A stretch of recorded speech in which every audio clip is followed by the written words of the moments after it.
Well, hey everyone, welcome back to Quick Soil Mechanics Lessons with Brian.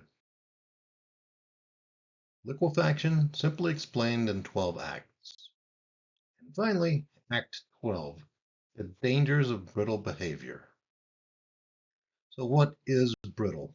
Well, by definition, it's something that's hard but liable to break easily.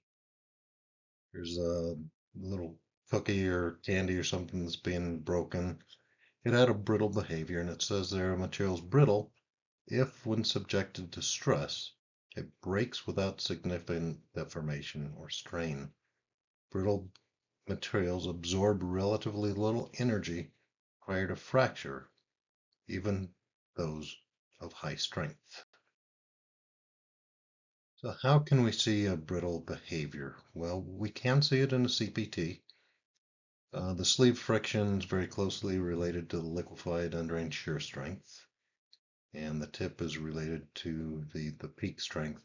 So if we see a big drop off between cone tip resistance and sleeve friction, that could be a good sign. And you can see these two plots here. The left side is tip, right side is friction. Well, they're on different scales. We have MPAs on the left and KPAs on the right. So you might be able to assume that this could be a brittle material.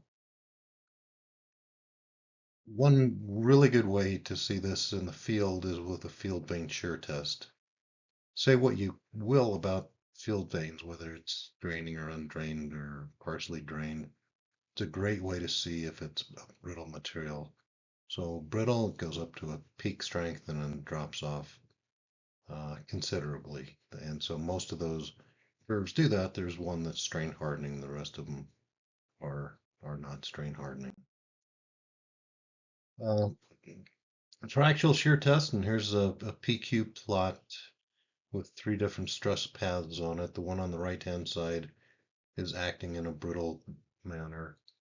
But like it says on the left side, it's often difficult to see a brittle behavior in a triaxial shear test on so-called undisturbed samples.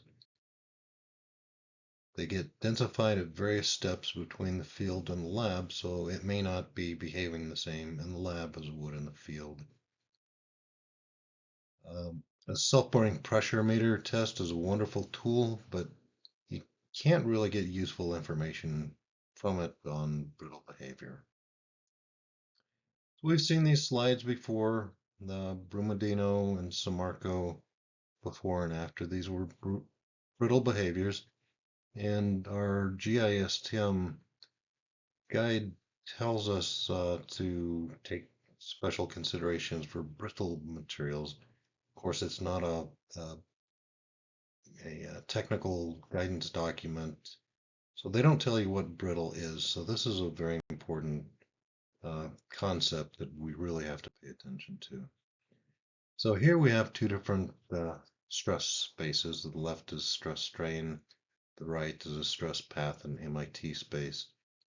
So there is a brittle behavior in stress strain space, and then in MIT TNS space. The top of that loop on the right hand side passes through what's called the yield surface. So once it hits that, it goes down to its residual undrained shear strength. And you can see the same thing if you've got a number of these samples. They all um, fall on that yield surface. The peak is on the yield surface. And the same thing if we have a static shear. So if we're starting off, like say a K-knot consolidation or something like that, we can get the same type of behavior. So here you can see the danger if you have a static shear that exceeds the ultimate strength, you can have a brittle failure. So how does that happen? Well, here's a couple of possible stress paths to get there without going through a peak. Here's another one with the red line. And so the first one is just static or constant rate of loading. That's the way see it most of the time in the lab if you're doing monotonic testing on triaxial shear. The next one could be creep or it could be a constant Q. That's where the pore pressure increases and the Mohr circle just slides over to the left. You can hit that failure envelope without ever going through the peak. And the same thing with the cyclic or seismic loading. You don't have to go through the peak. And here's where it's dangerous. A lot of people think, okay, peak undrained shear strength, but if it's brittle, you shouldn't rely on that peak strength at all.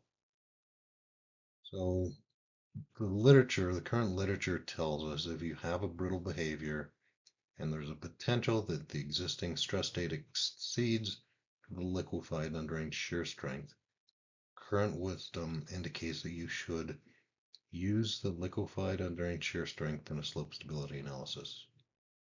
The peak undrained shear strength is unreliable.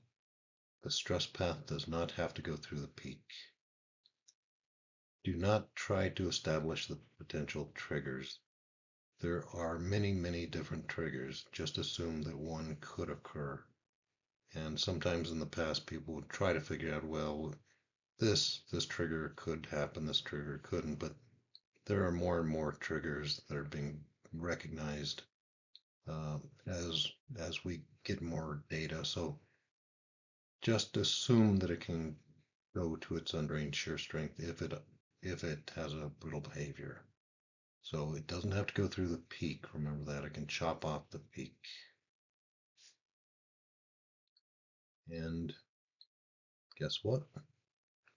That brings us to the end of Liquefaction Simply Explained in 12 Acts. I hope you got something out of it. I hope you enjoyed it. And yeah, stay tuned.